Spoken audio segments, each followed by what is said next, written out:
Bloomerinos, look what we're gonna make with these. You know it's neutral and I'm in love. Look at all the texture. Get in here, we're gonna have some fun. Let's get started. So I've got 3 different size ribbons here we're gonna get started with, and I'm gonna start with the little polka dot in the background.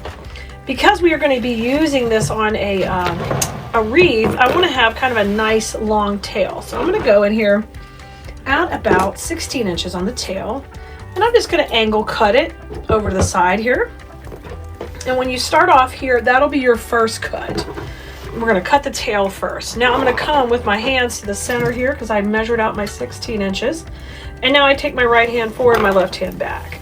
Now in design school every week, I'm showing you how to make these bows step by step anytime they're in a project. But today I'm giving you a little sneak peek of how to kind of get going on bow making. So then I come in at 6 inches and I make my first loop and 6 inches on the other side. And you can always build this up as many layers as you want. I am going to come in and start off with 2. So we're going to have 2 loops on the left and 2 loops on the right. If you haven't tried bow making yet, Bloomerinos, give it a try. There's definitely customers who love bows, and you will start to find out that some of your customers might want bows also. If you're not even making yet to sell, but you're interested in, let me get in here and play with some of these textures, neutral is always a good combo to work with, because neutral is just gonna go for every season, and it's also gonna work in between the seasons. So you can see now I've shifted to a different ribbon.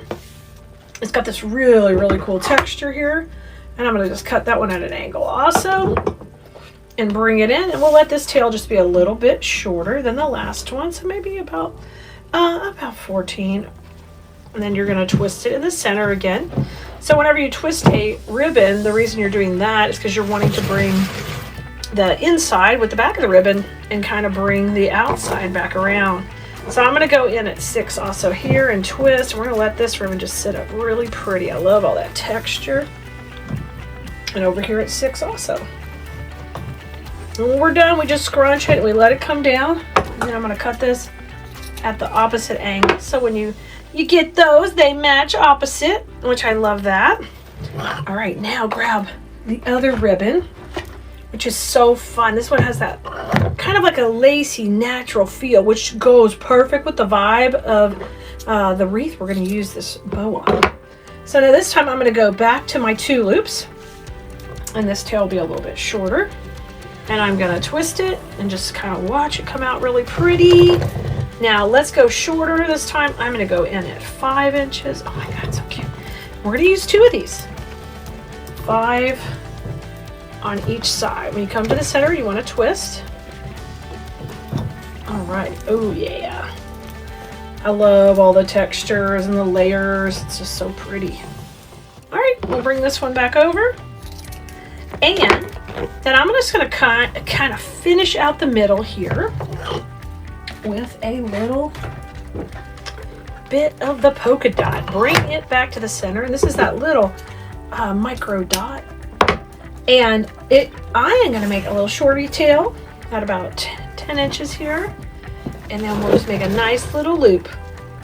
So just make sure you decrease that size as you come to the center, and then it kind of brings your whole bow to shape. Look at that. Isn't that great?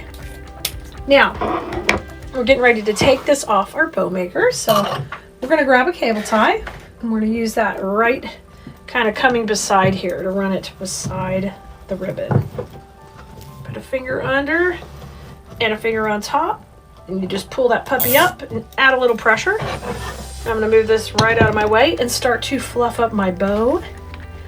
Always the bow fluffing is really important because it's where you put the shape together. So I can layer out those loops all I want, but if I don't space them before I tie that center cable tie, then I'm not going to get all the good dimension. Okay, so I'm going to spread it on out. Look at that. Ooh, isn't that gorgeous? I love it. Now I'm going to rotate that around the back, and we're going to add a cable tie to the back and put it right in the center here. And you can put a wire or whatever suits your fancy. I like cable ties because they can attach to things stronger and longer. Trim that off, a little wire cutter action. All right, let me show you how cute she is. All right, she just got a little smush when we laid her down, but she is super cute. Now, I like to pick a ribbon that coordinates to go down the center. And for me, I'm gonna play with this really pretty, lacy looking, I don't even know what you're calling this texture. So we're gonna cut about an 8-inch strip of that. And now, just fold it on itself and we'll run that down the middle. So this is your opportunity to use a really cool kind of texture. When you fold that, look how cool that looks. You see it? Looks really neat. I'm gonna run that right down the middle. Oh yeah. And then I get that really polished center there. I love that touch. And I'm gonna put 1-2 knots in here. And my center will all be finished. And then I will take and trim these off. That's one of my signature touches to finish out that center and really suck your eye in. If you like this bow, you should come join us in Design School where I teach you every week how to do these things step by step, because I like to go slow and make sure you have great foundations so when you're ready to really start building projects for yourself where you don't have to buy wreaths online anymore, you can make them yourself. Maybe you want to even learn how to sell them. We have all that and we're ready to support you on your journey because this stuff is beautiful and fun. Till next time, Blue Merinos, go have fun with flowers.